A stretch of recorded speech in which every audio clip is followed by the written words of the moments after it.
Então seja bem-vindo a mais uma aula do nosso curso. Nesta aula nós vamos falar sobre variáveis, né? E dando continuidade na aula anterior, nós temos aqui também a questão do que eu disse sobre os parâmetros, né? Na qual eu acabei esquecendo de dizer. Mas aqui dentro do próprio manual, a gente tem aqui, ó, essa declaração, né? Porque o manual basicamente ele continua aqui, né? E aí nós temos esse item 2.1, que é a parte da declaração de parâmetros de entrada. Então, como eu disse para vocês, na área de declaração de parâmetros de entrada, informamos todos os parâmetros externos que a estratégia usará. Esses parâmetros são fundamentais, pois define a interface com o mundo externo. Então, parâmetros é uma definição de interface com o mundo externo, ou seja, é onde o usuário poderá alterar o que servirá como parâmetro de chamada, caso a estratégia seja utilizada em outra interface estratégica. Define os itens que serão analisados no processo de otimização. Então, aqui ele nos dá como isso é declarado, né? Preço close, input, definição, um parâmetro inicializa com o valor de fechamento de preços de série de dados. E é importante falar que inicializa, por quê? Porque ele, quando a gente declara, como eu disse para você, ele inicializa como false, mas aí como eu mudo, equivale à mudança lá, né? E o período 2 define um parâmetro chamado período com o valor 2.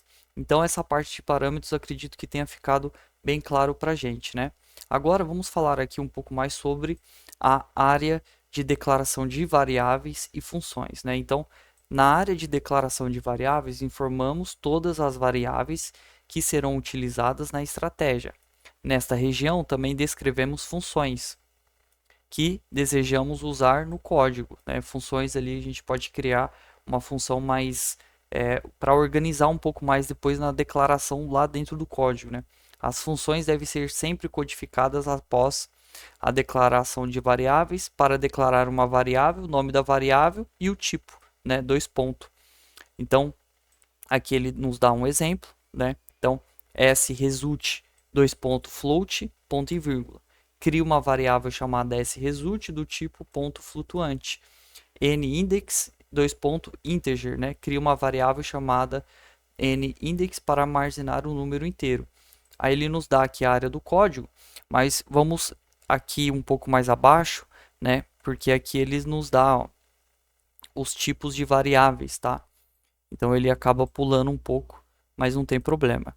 Então nós temos aqui ó, variáveis de tipos e constantes, né? As variáveis são utilizadas para armazenar dados conforme o seu tipo específico. Então quais são os tipos de dados? Float ou real representa um número de pontos flutuantes, tá? E o que seria isso? Basicamente, a gente vai declarar aqui. Aí nós temos aqui um exemplo dentro do código open source, né? É bem simples. Nós temos aqui, vamos pegar aqui o float, por exemplo, né? Trailing stop C, trailing stop V, igual a float, né? Então nós declaramos com o nome do tipo, certo? Então float ou real. Por quê? Porque esse número vai ser chamado depois, tá? Stop C, stop V, real, né? Então, float ou real é a mesma coisa. Um é em inglês e o outro é em português. A NTSL nos dá essa condição, né? Representa um ponto flutuante. Por exemplo, aqui, o que seria um ponto flutuante, né? Seria, por exemplo, 61.8 de Fibonacci, né? Aqui os números inteiros 1, 2, 3, 4, 5, 6, tá? Booleano ou booleano, né? Aqui nós temos bem claro o que é isso, verdadeiro ou falso, né? True ou verdadeiro e false ou falso, né? Então aqui é onde nós definimos essa questão, cadê? Olha lá, uma variável booleana aqui, ó, SC e SV. Então aqui dentro do código nós temos aqui, ó, SC e SV, ou seja, uma variável booleana ela é verdadeira ou falsa. Então, quando eu digo que SC aqui é igual ao fechamento maior do que a abertura e o NADX é menor do que o valor ADX e o time maior do que início e fim, ou seja, eu estou dizendo que o SC ele é uma variável booleana. Então, se eu clico aqui em cima do SC, você vai ver que ele vai mostrar aqui em amarelo para a gente. Isso aqui é booleano. Então, isso aqui ou é verdadeiro ou é falso. Então, o meu sinal de compra ou ele vai ser verdadeiro ou ele vai ser falso. Então, para que a condição seja atendida, tem que ser tudo verdadeiro, né? Então, se SC, por exemplo, aqui, se o fechamento for maior do que a abertura, isso aqui também for verdadeiro né, e isso aqui também for tudo verdadeiro, aí sim ele vai executar o sinal de compra, né? E nós temos também aqui a outra variável, né, tipo de dados no caso, né, da série, tá? Então, nós sempre vamos declarar as variáveis nesses itens, tá? Sempre. Aqui nós temos aqui a condição de variáveis, né? Então, por exemplo, eu quero definir, e essa aqui é uma das partes mais difícil, né? Definir nome de variável, porque pode ser qualquer nome, né? Então, por exemplo, eu uso muito SC, SV, sinal de compra, sinal de venda, sempre booleano para mim, né? E aqui nós temos também trailing active C e trailing active V, também é booleano, ou seja, o meu trailing stop foi ativado, é verdadeiro, é falso, né? Isso aqui também serve para ser imutável, né? Mutável, ou seja, uma variável ela nunca vai ser só verdadeiro, nunca vai ser só falso. A gente define ela, né, como booleano, certo? E depois ela pode ser falsa, pode ser verdadeira dentro ali do código, tá? Stop C, stop V, real, que também é float ou real, né? Alvo matemático também real, né? São números de pontos flutuantes. Tamanho da posição C, tamanho da posição V aqui é um inteiro, né? CPF inteiro, data limite inteiro, ou seja, são números mais inteiros. E aí aqui ele tem uma definição bem importante, ó. Se você for ver, a NTSL suporta a conversão implícita de valores float a inteiros. Isto é, atribuir um valor float diretamente a um valor integer. O valor inteiro será o valor do ponto flutuante, descartando as casas decimais. Por exemplo, se a gente atribuir 2,99 ou 2,35 a um inteiro, o valor do inteiro será 2. Então, ele vai descartar as casas decimais, tá? Mas, se você já sabe, isso aqui vai funcionar muito assim, você vai usar sempre isso? Não. É necessário você usar isso? Não. Mas você já sabe que pode ocorrer, né? Então, se você sabe, por exemplo, que você vai usar um alvo, né? Então, alvo. Os alvos aqui, por exemplo, né? Alvo. O alvo ele vai ser igual ao preço, ao fechamento, né? O fechamento do candle mais um parâmetro que a gente coloca, stop V, por exemplo, né? O stop V não, né? Ficou bem. Vamos pegar aqui uma outra questão. Então, não, vamos pegar aqui do próprio código, né? A gente já tem isso aqui, ó. Então, alvo matemático é o meu buy price mais o alvo matemático. O que é alvo matemático aqui? 50 pontos, né? Então, alvo matemático é 50 pontos nesse momento aqui. Então, nós temos aqui alvo matemático C, buy price. Então, nós temos aqui o buy price, que é uma função, né? Buy price, que é igual meu preço de entrada, né? De entrada, seria meu preço médio, digamos assim. Preço médio, tá? Mais o alvo matemático. Então, vamos supor que meu preço de entrada seja no índice 135.560, mais o alvo matemático que é 50 pontos, né? Então, nós vamos ter aqui 135.610. Isso aqui é igual ao quê? Isso aqui é igual a float, né?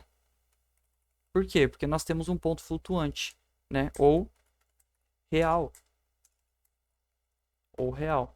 Se caso você define que o alvo matemático C aqui, né, é como uma variável, né, aqui ó, alvo matemático C.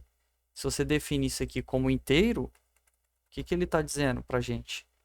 Ele está dizendo que ele vai pegar e vai eliminar as casas decimais. Então, isso aqui vai ser só aquele 135.610. O que ele vai fazer? Ele vai tirar o 610 e vai manter só o 135, né? Então, se você já sabe, tá? Se você já sabe que você vai usar isso aqui como um ponto flutuante, não tem por que você declarar isso aqui como inteiro. Por quê? Porque você quer o 610, você precisa do 610, né? Você precisa disso, você não pode descartar. E é o que ele está dizendo aqui, né? Integer, o valor inteiro será o valor do ponto flutuante, descartando casas decimais. Por exemplo, se eu atribuir 2,99 ou 2,35 ao inteiro, né, o valor do inteiro será 2. Então não tem o porquê você fazer isso. Então aqui é importante você sempre declarar como float ou real, porque senão você vai perder os valores das casas decimais, como ele disse para você. Isso é extremamente importante você entender esse conceito, tá? E aí nós vamos dar continuidade aqui, dizendo: as variáveis na linguagem oferecem uma flexibilidade muito maior do que na maioria dos sistemas de programação conhecido. Todas as variáveis são globais, tá? Todas. Então todas têm que ser determinadas de forma global, fora do código, fora do begin, tá? E deve ser dada uma atenção especial quando utilizadas. Ao programar usando variáveis globais, deve ser levado em consideração o comportamento do processamento do fluxo de execução. A cada vez que o fluxo de execução é realizado, as variáveis podem ter um valor seu alterado com base no último valor que tinham. Isso é extremamente importante, foi o que eu disse. Ele é imutável, ele pode mudar, né? Ele não é imutável, desculpa. Ele pode mudar.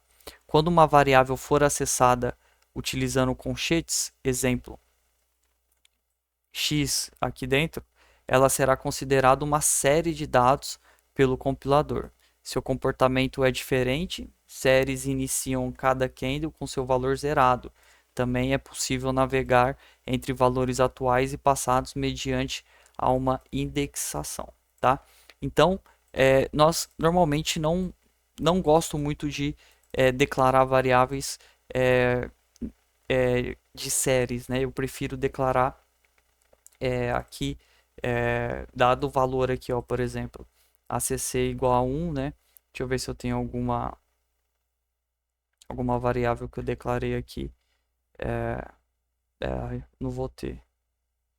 Normalmente eu uso, ele está dizendo aqui, ó, tá vendo? Isso aqui seria uma série de dados, mas nós vamos falar mais sobre a série de dados depois, tá? Então é importante você entender que a variável, né, ela tem aqui esses 3 tipos, tá? Esses 4 tipos, que é o real e float, integer ou inteiro, booleano, que é verdadeiro ou falso, ou representa uma série de dados, tá? E aí aqui embaixo nós vamos falar depois sobre a série de dados, tá? Então entendemos aqui o conceito de variáveis, o que é muito simples, não tem muito muito mistério, né? Deixa eu pegar aqui o Funda CI, porque é um código menor e a gente consegue visualizar melhor, tá? Então nós vimos que temos a área de parâmetros input e constantes, né? E aí nós temos agora as variáveis, ó. Você vê que nós sempre vamos usar booleano, real ou float, né? Não importa muito se você usar aqui, por exemplo, ó, poderia colocar todos float, mas eu coloquei real aqui para diferenciar, para você entender que é a mesma coisa. Até porque o manual nos diz isso, né? Nós temos aqui no manual que é a mesma coisa. Um é em inglês e outro em português. Inglês e português, inglês e português. Tá certo? Então desejo a você paz e prosperidade. Até a próxima aula. Um grande abraço.